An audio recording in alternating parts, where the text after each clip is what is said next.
We've developed a winter playbook for nursing homes and long-term care facilities to help them take action, to make it easier to get vaccines on site in nursing homes, to make sure that treatments are available on site in nursing homes, to improve indoor air quality, another strategy that can make a really big difference. And we are reaching out to governors where nursing home vaccination rates are low to offer personalized support. Now, before taking your questions, let me close with this. We don't want this winter to look like last winter or the winter before. And it doesn't have to. What's different is that we have an updated vaccine that targets a version of the virus we're fighting. But we need people to get that vaccine. It's free and widely available. What's different this winter compared to last winter is we have highly effective treatments that are widely available if people get sick. But obviously, we need doctors to prescribe them. We need people to get them. This winter, we can keep people safe. We can prevent hospitalizations and deaths. We can minimize disruptions. The administration has been planning for this moment. We are doing our part. We're prepared. But the bottom line is we need other leaders to step up as well. Governors, mayors, people who have been terrific partners throughout this entire pandemic. But here's what I know. If every American does their part, if every American goes out and gets an updated vaccine, if every American gets treated who's eligible for treatment, we can have a very different winter ahead. And that is the goal of this effort. So with that, let me stop, take questions, and KJP, I'll turn it back to you. Thank you. Dr. Jha, moving out from the U.S. borders for just a second, certainly one of the risks that faces this nation is additional spread from a big outbreak in China. Can you give us a sense of whether the U.S. government was aware or made aware in advance that Paxlovid would be made available in China? And can you give us any sense of what talks are happening behind the scenes, to help get Western vaccines and medicines to that country? Yeah, so on the specific question of Paxlovid, the U.S. government was not involved in any way, and it was, so really refer you to Pfizer, but we were not involved in that in any way or form.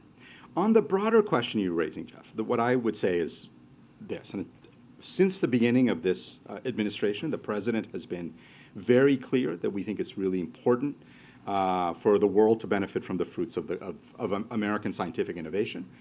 We have been the largest donor of vaccines in the world, almost 700 million doses, many bilateral, many through COVAX, and the president's been very clear. We stand ready to help any country that needs help in terms of vaccines, treatments, anything else. So that offer stands globally for any country that could benefit from it. Would it be fair to characterize this as the U.S. and other Western countries are encouraging China to import mRNA vaccines, but not necessarily with U.S. or strong U.S. involvement? Does that give them cover that they need? No, what I would say is we stand ready to help any country in the world with vaccines, treatments, anything else that we can be helpful with. We have been the biggest donor of vaccines, as I said, almost 700 million doses. And that stance of being helpful, being ready to help, continues and hasn't changed. Dr. Jha, looking at the most recent COVID numbers we have, it looks like COVID cases were up 45 or 50% week over week last week, but COVID deaths were up 60%. Why are COVID deaths spiking more dramatically than COVID cases are? Yeah, it's a good question. So some of that is, by the way, data irregularity. Just to be clear, the data is we're in a different place with data. We get data less often. So in general, we have seen COVID cases go up. We've seen hospitalizations go up. Deaths are just starting to rise. I do think that standard link we've seen between cases and deaths are going to be different because there's less testing. So it's going to be later to see cases go up. But so far, nationally, in our analysis of the data, death numbers are just beginning to rise. We obviously want to make sure that does not go any further. We know we can prevent nearly every death from COVID if people get their updated vaccines and people get treated. So we continue to press that message. And are you considering a return to other restrictions, masking on planes, vaccine requirements? Yeah, so I think we're in a very different place with this virus and where we were 2 years ago, where we were last year. What I would say is we now have the tools that we can manage our lives much more safely than we could a couple of years ago. And the most important thing I think people need to be doing is, first of all, they've got to get their updated vaccines. And then there's a whole host of tools that people can use to keep themselves, their families safe. testing, masking, improving indoor air quality, being in better ventilated places, and treatments, of course. So we think that is the strategy of the administration, that we want to encourage people to use those tools, and given how widespread and how available those tools are, I think if people did that, we could get through this winter safely. Thank you, Karine. Dr. Jha, just to follow up on Jeff's question, with China relaxing its zero COVID policies, what specific contingency plans do the administration have to deal with a potential outbreak or new variants, particularly with the increase of travel between the U.S. and China during the holidays and in the Lunar New Year? And do those considerations at this point include any talks of a travel ban? Yeah, so we have a very robust surveillance program where we use for travelers as people come in terms of identifying people who are infected, tracking variants. That continues. And we generally are using wastewater, using other mechanisms, constantly monitoring for variants, both here as well as with our partners around the world, in Europe, in South Africa, in other places. I think all of that is a really important part of how we have become far more effective at being prepared for new variants. And if there are new variants that emerge, I'm confident that we will be able to identify them. Thank you. Dr. Jha, are we still facing a triple-demic where RSV, flu, and COVID are all surging at once over the holidays? Yeah, so we have seen, certainly in the last month, 3 highly contagious respiratory viruses. As you mentioned, RSV, flu, and COVID. Let me tell you what we know about them. RSV nationally looks like it has clearly peaked and is on its way down. There's still places that have very high levels of RSV. But nationally, there's no question in my mind, RSV is heading down. You know, flu is rising in many parts of the country. We're probably the worst flu outbreak we've seen in a decade. And there are some places where flu may be peaking, but it's very early data. But a lot of flu out there, again, the worst in a decade. And then we talked about COVID, where clearly it's on an upswing with increasing number of cases. One other question. Back in September, the president publicly said that the pandemic is over. How has that complicated the messaging to keep Americans vigilant facing COVID? Yes, I think the president was also very clear that COVID is not over. COVID continues to pose a challenge for us. That is true. COVID is not over, and obviously we continue to see people getting infected, getting sick. Unfortunately, too many Americans needlessly dying of COVID. And so I think the president has been very clear on this, even since that day, about the importance of people getting vaccinated, people getting treated. And obviously, I've been out here making that same message. Two more. Go ahead, John. Dr. Jha, thank you. Two questions here. One, are there particular hot spots right now you're concerned about when it comes to COVID rise? And then secondly, based on all 3 of the viruses you've been discussing, could you talk to us about the strain on the nation's hospitals? So particular hotspots, we're seeing cases increase in about 90% of the country. So it is really sort of rising in lots of places across the country. So there's not one that I think is particularly worse off. Obviously, the levels are different across the country, but it is rising pretty much uniformly, and it makes sense, right? We just had the Thanksgiving holidays. It's getting colder, even in the southern parts of the country. It's still getting colder. Obviously, we tend to see more in the northern half of the country because it is colder up here. People are spending more time indoors. In terms of hospital strain, this is something we monitor very, very closely. We look at a whole bunch of national data every day. We are talking to states and jurisdictions every day. Well, not every state and every jurisdiction every day, but on an ongoing basis. I would say in the last 10 days, I have probably spoken to, I or members of my team, a dozen or more states and cities, and our first question is, how are the hospitals doing? Do you need more help there? We have a very clear plan. If a city or a state gets into trouble where they really just can't manage, that they can reach out to the federal government. We have a whole set of resources. We can evaluate. We can send in equipment. We can send in personnel. So we stand ready to help cities and states if and or when they need it. Obviously, the single most important thing we can do to make sure that there aren't constraints and there aren't real problems with hospital capacity is if people got vaccinated, they are far less likely to get hospitalized for both flu and COVID. And that's the biggest thing Americans can do to make sure their hospitals are functional for all the other reasons we need hospitals. Karen, last question. Are you concerned that Americans who are testing positive but doing so on at-home rapid tests aren't reporting that to government agencies, so the case counts right now might be dramatically lower than what we're actually seeing for spread across the country? Yeah, it's a really good question. What I would say is, first of all, I'm a huge fan of home tests. I think they're convenient, they're cheap, it's great. One of the problems of home tests, really the major problem, is that they don't often get reported. So we do have, through this NIH effort called MakeMyTestCount.gov, I think, that people can report their tests. But we have other mechanisms we use to monitor infection levels. So for instance, wastewater gives us very good insights into how much infection there is in a community. So we have seen case numbers often be lower than what you might expect if people were doing more PCR tests or more public health tests. But we're tracking infections through other mechanisms. And obviously we're tracking infections and hospitalizations, so that gives us a very good sense of the burden of disease as well. The last point I will make is when people test at home, if they test positive, the first thought every single American should have is, am I eligible for treatment? The truth is, we have fantastic treatments. Anybody over the age of 50, anybody with chronic disease should get evaluated. Personally, as a physician, I think it's very clear to me that anybody in their 60s or above should be treated. Like, there should be a good reason not to treat somebody. And they're rarely a good reason, meaning most people should be getting treated right now. That is a message we've been delivering to doctors and nurses. That's a message we've been delivering to the American people. If you get a positive test at home, stay away from others so you don't infect them, and get evaluated to get treated.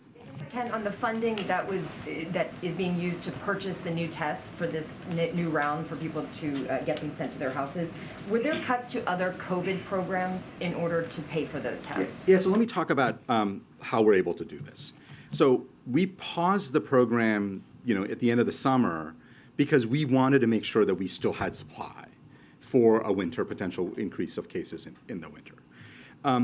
Second is, while we, as I have mentioned from here before, while we took a lot of the resources we had for tests to purchase vaccines and treatments, we still had some resources left. We didn't deplete the whole supply, and so we had money in the American Rescue Plan to still be able to buy some more tests. That combination has allowed us to do this.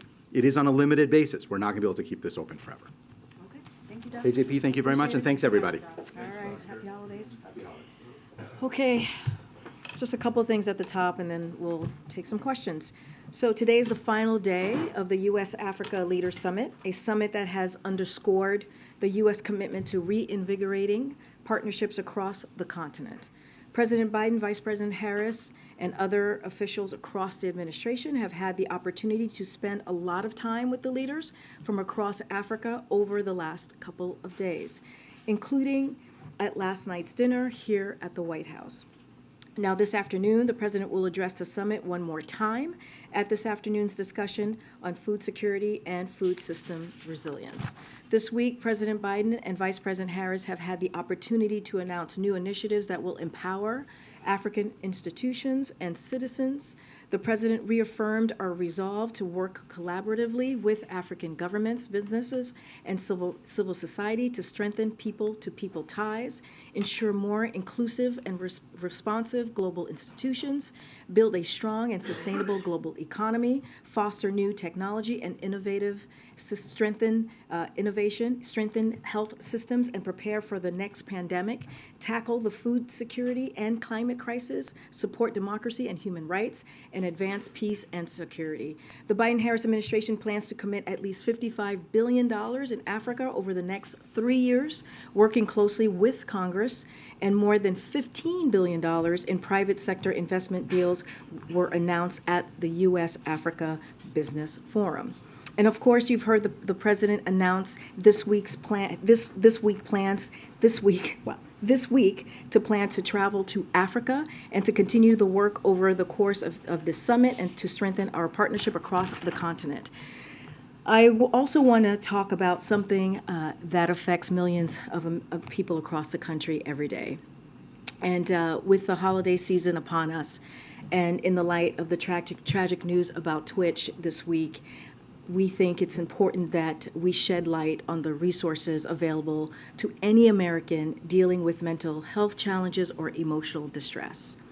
Tomorrow, the second gentleman Douglas Emhoff, and leaders from Department of Health and Human Services will visit a local 988 call center and meet with crisis counselors who are providing mental health and suicide prevention support to people from all backgrounds and walks of life.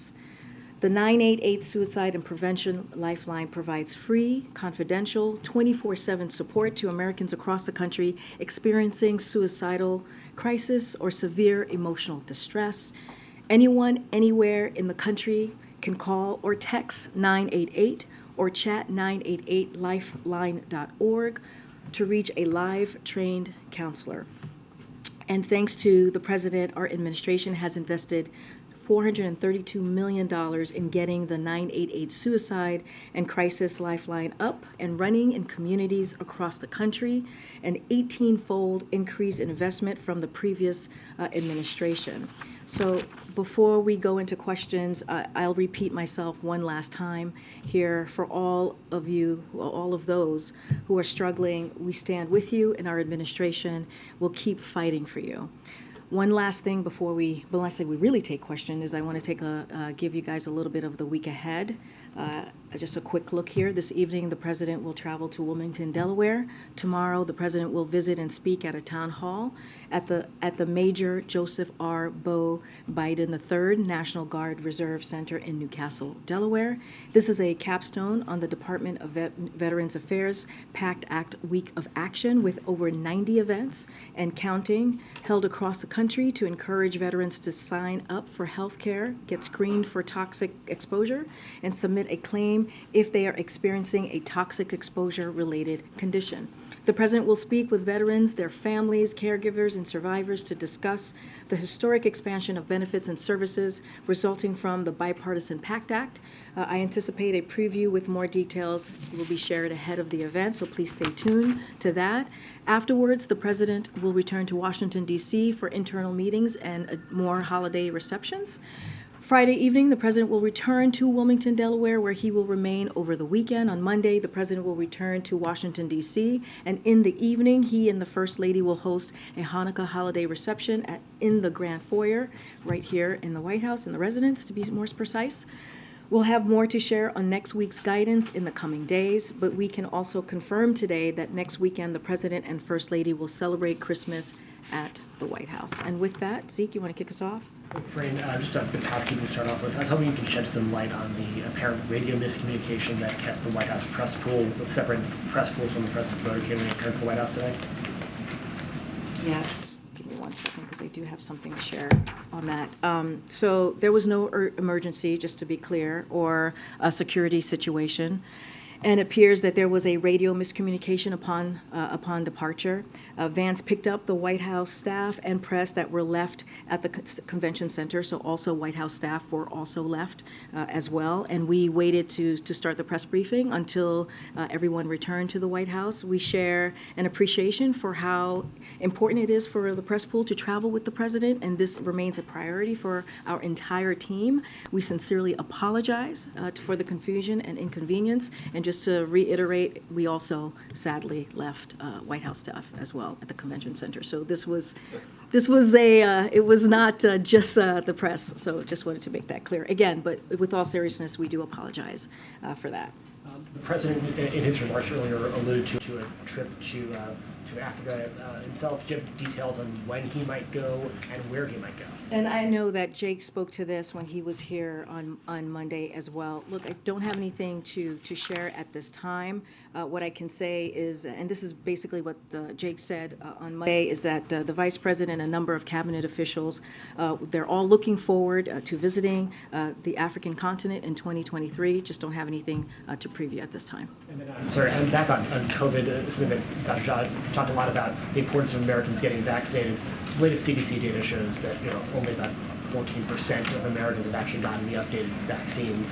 Does the President believe that he or his administration bears some responsibility for not being able to convince the vast majority of Americans to get these updated shots that we heard from Dr. Jha are so important in this Well, let's not forget, Zeke, when the President walked into the administration, he put forth a comprehensive COVID vaccination plan that did not exist before he stepped into the administration. That helped get more than 200 million Americans across the country fully vaccinated, and also made sure that there was equity at the center of his plan. Look, we're in a different phase, as you've heard us say, in this pandemic, and we are going to encourage people to get that new vaccine. We have the tools.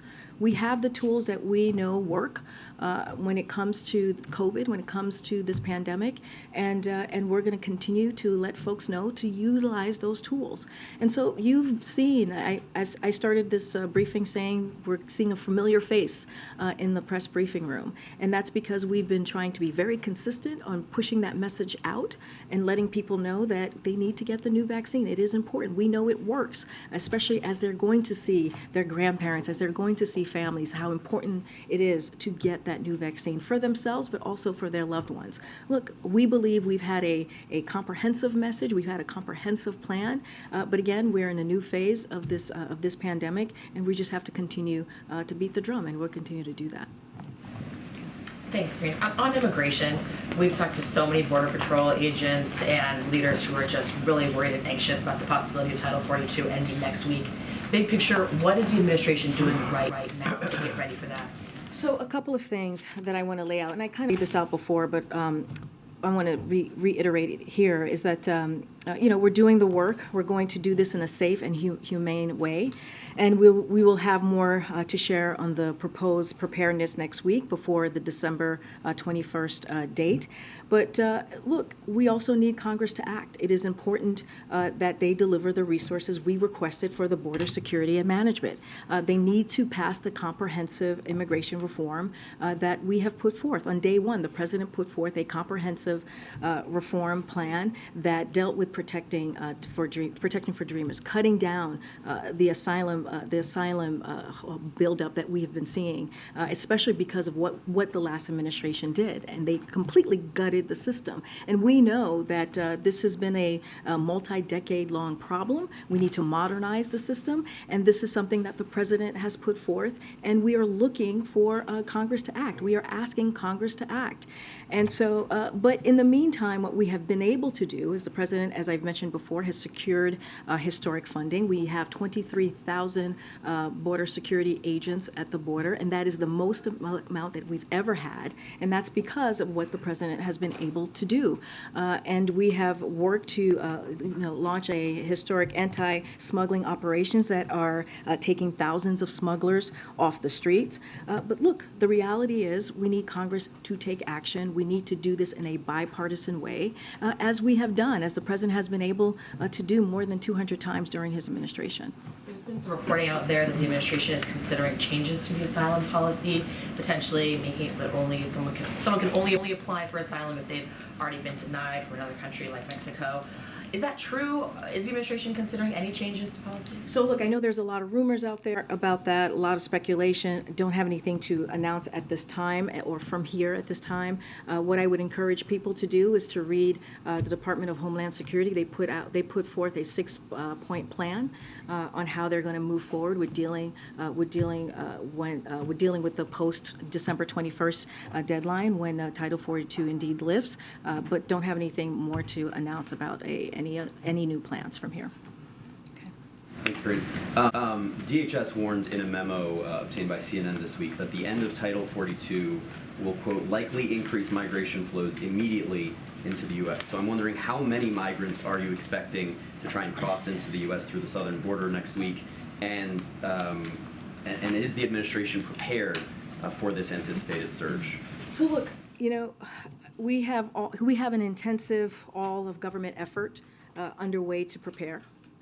As I was stating earlier when I was being asked a question by Mary, we'll have more to share ahead of the December 21st deadline. But in the meantime, DHS is surging resources to the border.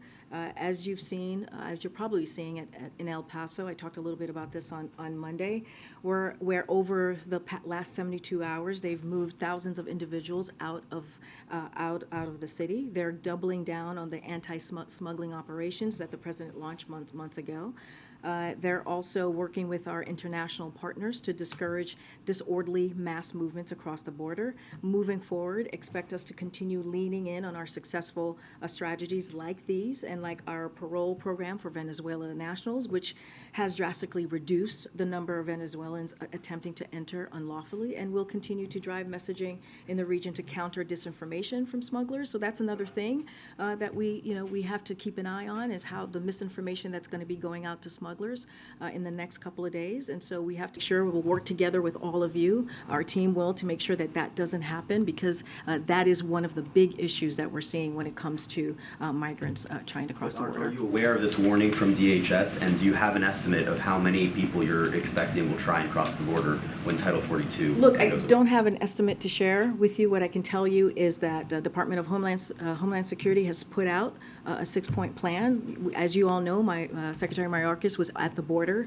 just recently to talk about this plan, put out a statement, and so we are focused. We are focused and we are prepared. We will have more to share in the next coming days on this piece. But again, we have done the work from this administration by securing record funding, and we are asking Congress to act.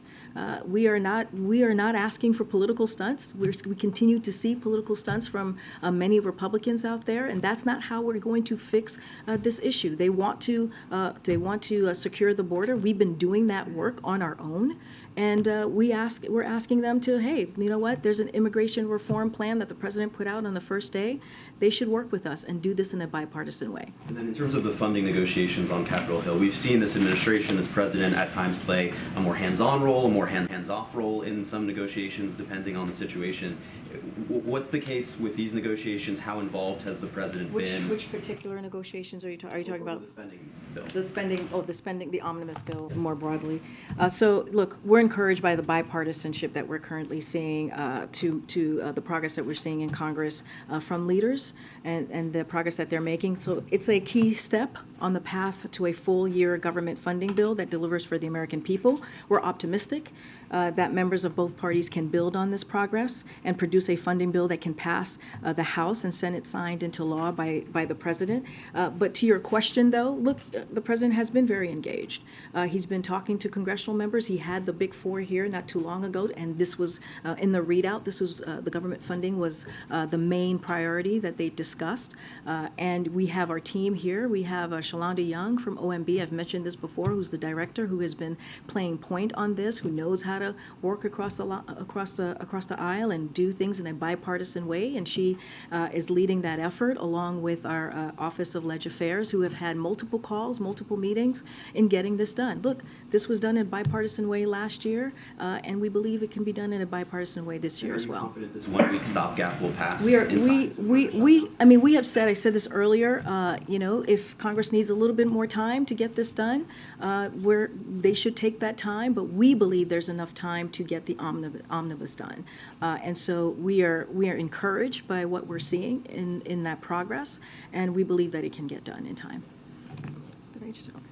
Thanks, Karine. The president mentioned in his statement yesterday about the Sandy Hook killings, the anniversary, again, his push for an assault weapons ban, and also talked about moral guilt in not having done more over the last 10 years. There's only a couple weeks left in the lame duck. Can you give us an update on just what the next steps are that he sees for this White House, for this administration, in getting that assault weapons ban passed? So look, we have been in close touch with Senate leadership on this. As you just mentioned, this is a priority for this president. It has been for some time. He was a leader on this during his Senate days and also as vice president, and so he's going to continue to push for this. Whether this happens in the next couple of weeks or it happens in the next several months, he is going to really work hard to get this done. And he's talked about it at almost every moment that he can, every time that he had an opportunity to talk about the shootings that we have seen, how it's destroyed our communities, how it's destroyed families. He's going to continue to lift that up to the American people. Again, we're going to have those conversations with Senate leadership. We have been the last couple of days. Don't have a timeline for you. This is indeed a priority for this president and his administration. We have seen the work that he has done this first year and a half. He did the most executive actions on gun violence than any other president, and so clearly this is a priority for this president. Beyond him speaking about it, is it really that? Is the strategy basically to use the bully pulpit? Or are there other steps? That's an important strategy. I mean, right, the president has one of the most powerful bully pulpits in the country, in the world even, right? And so we have seen him use it in an effective way to get historic pieces of legislation done. And so he's going to continue to do that. But we're also having conversations with Senate leadership. That will not stop or end when it comes to this issue. Thanks, Karine. Just before you came out, the president had authorized the release of documents related to John F. Kennedy's assassination. And since you've been at the podium, the National Archives has started posting those documents. Can you talk about that decision to release those and also address 70% of the documents are being released, 30% still are not? What is taking so long in the other 30%, given it's been 50 years? So look, as you know, this has been a commitment of this president, right? The president's actions have led to public release of over 14,000 records, including approximately 12,000 today, just to give everyone specifics here. As a result, we're talking about 97% of the collection is now available to the public. This reflects, again, the president's commitment to making these records available to the public to the greatest extent possible, consistent with national security. So this is a commitment that the president has been making for some time, or made some time ago. President Biden believes all information related to President Kennedy's assassination should be released to the greatest extent possible, consistent with, again, national security. That's why he directed the acting archivist to conduct a supplementary 6-month review of a subset of the remaining redacted records to ensure they are disclosed to the greatest extent possible. He also directed all remaining redacted information to be disclosed to the public when the basis for the continued restriction of that information no longer outweighs the public interest. So obviously there's a national security component here, but he is committed to getting that information out, and right now we're seeing more than 97% of the collection that's out there for folks to review. Thank you, Karine. I have 2 questions for you. Congressman Cohen and Wilson from the Helsinki Commission introduced a resolution urging President Biden to take steps to suspend or terminate Russia's rights and privileges at the UN Security Council. Does the president support this effort? What steps he can take? Is this goal achievable? Yes, we do support. We do support that effort. Can you say the question one more time? I just want to make sure. The resolution says that urges the president to take steps to suspend or terminate Russia's rights in the UN Security Council. UN Security Council, got it. So Russia's conduct in Ukraine is a violation of the UN charter and is an affront to the core mandate of the Security Council, and we see it as it is outrageous for a permanent member of the UN Security Council to be violating the charter and waging such a brutal war on Ukraine, including by trying to inflict such widespread human suffering and targeting critical infrastructure. So we successfully led a vote in the UN General Assembly to suspend Russia from the UN Human Rights Council, and we have worked to prevent Russia from taking leadership positions elsewhere in the UN system. So we've been very consistent on this. If there were a path to suspend Russia from the UN Security Council, we would pursue it immediately. Unfortunately, we don't see the UN rules changing, and so we are focused on continuing to take actions to isolate Russia, including in international organizations, and hold Russia accountable, including through sanctions and enforcement actions we announced today, as you saw. I have a follow-up on Patriots for Ukraine also. Since there was no announcement on this yet, I would like to ask if the president is even considering sending Patriots to Ukraine, and what's the White House's response to warnings coming from the Kremlin about possible consequences if the U.S. sends Patriots to Ukraine? So first, let me take your last question first. Look, the only provocative moves are being made by Russia, and Russia is the aggressor. aggressor here, and we should never forget that. We should never forget who actually started this war, and it was Russia. So that's point one. Point two, the United States is not now, nor has it been at war with Russia. This is responding to what we've heard from Russia this past 24 hours. We've been doing exactly what President Biden told President Putin we would do 1 year ago if Russia attacked Ukraine, providing security assistance to help Ukraine defend itself. That's what you have been seeing from this administration, from this White House.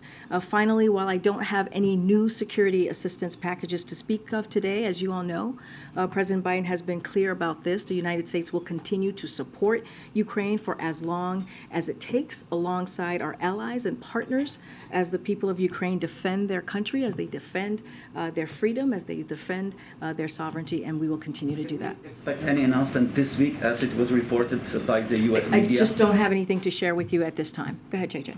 I'm wondering if the White House has any reaction on two bills that moved through the U.S. Senate. One is on TikTok. The Senate voted to ban TikTok from all government-issued phones. Let's start with that one. Does the White House have feelings on that bill? So, as I've said before, want to be very careful on commenting on any specific legislation at this time. So, would refer you to Congress on the next steps. We don't get involved in the process as we've done in the past. But look, just more broadly, there are a range of tech applications and products that are not allowed to be used on the White House and other federal government work equipment for security reasons, including TikTok. We will not go into any further details about security policies that we have here, but I'm not going to get into the process. I know that this just happened, so we're going to let Congress move forward with their process on Position on that one. What about the Senate bill that would essentially halt Huawei's access to U.S. banks? The Senate Majority Leader Chuck Schumer is one of the sponsors of that bill. Does the White House have a position on that one? No, don't have a position on that one at this time from here. Go ahead. Thanks. Americans clearly divided about immigration. From the White House perspective, though, should Americans be supportive or concerned with the end of Title 42, which obviously stops most migrants from being able to apply for asylum? What Americans should know is that the president has done the work to deal with what we're seeing at the border since day one. What Americans should know is that the president put forth an immigration reform policy to make sure that we're dealing with a broken system, to make sure that we're able to protect dreamers, to make sure that we deal with the backlog that we're seeing with asylum seekers, to fix the gutted system that has been around for some time, but certainly was gutted by the last administration.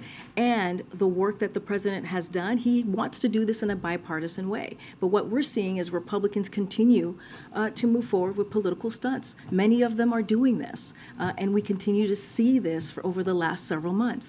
So the president has done the work. He secured record funding. Again, I mentioned 23,000 agents that are at the border who are working night and day to protect and secure the border, and that's because of the work that this president has done. And we're working on anti-smuggling efforts as well.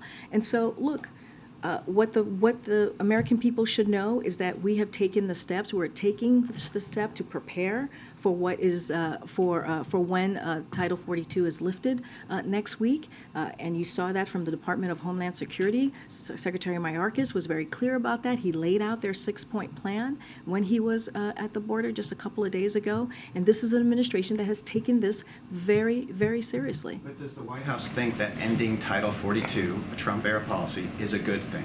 What I'm telling you is that it was a court order that we are following. And we're going to follow the law when it comes to from what the court has decided to do. What I can tell you is what the president has done over the last 2 years to make sure that we're dealing with border security. We hear it from many Republicans, right? You guys report on it. Many Republicans say over and over and over again that we need to do work at the border, that we need to secure the border. But yet they refuse to work with us on this piece of legislation. Instead, what they choose to do is do political stunts. That doesn't help. Can I ask one question about Afghanistan? There are negotiations about including the Afghan Adjustment Act in the spending bill. There's been a group of retired ambassadors who've been pushing for its inclusion. The Biden administration has tried to get this in the spending bill before, unsuccessfully. What is the administration doing differently this time to try So, to do that? as you know, by your statement, we strongly support the ongoing congressional efforts to pass the Afghan Adjustment Act, and we urge Congress, we're going to continue to do this, to send the legislation to the President to provide a path to permanent legal status for Afghans. And we have joined our communities and resettled across, resettled across our country through Operation Allies Welcome. So that is something that we're going to continue to ask for Congress to act.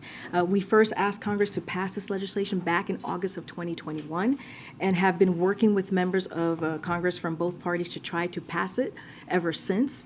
And we know that there is a bipartisan support for this bill and that negotiations in the Senate are ongoing. It's important to take care of our Afghan allies who took care of us during the 20 years of this of the years that U.S. was at war in Afghanistan. So we take this very seriously. We strongly support it. We're going to continue to have conversations with members of Congress and continue to urge them to get this done. Karine, the pool has to gather a few minutes for the President's departure. You take one or two more? I'll take one or two more. I'll take one from the back that I haven't taken one. Go ahead.